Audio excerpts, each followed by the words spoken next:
Бабаларымыз бір тұтас ел болып, Евразия төрінде даңқты шежіресін ат тұяғымен жазған, Алтын Орда мен Қазақ хандығы сияқты мемлекеттер құрған. Сондай-ақ халқымыз ел басына күн туған күрделі сәттерде азаттығы үшін арпалысты. Әйгілі хандарымыздың, батырларымыздың және ұлт қайраткерлерінің ерлігі осының айқын көрінісі. Ұлттың бостандық жолындағы табанды күресінің арқасында қазақ елі тәуелсіздігін алды. Егемен мемлекеттің құрылуына, оның іргесін бекіту жолында орасан зор еңбек сіңірген тарихи тұлғаларымызға әділ баға беруіміз керек. Табыстарды және олқылықтарды ажырататын бұл уақыт және тарих.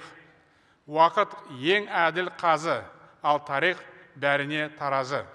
Сондықтан саяси науқаншылдыққа жол бермеуіміз қажет. Біз болашақта әділетті мемлекет боламыз десек, өткенге әділдікпен қарап, одан тағылым ала білуіміз керек. Жақсыдан үйреніп, жаманнан жирену өсетін елдің белгісі.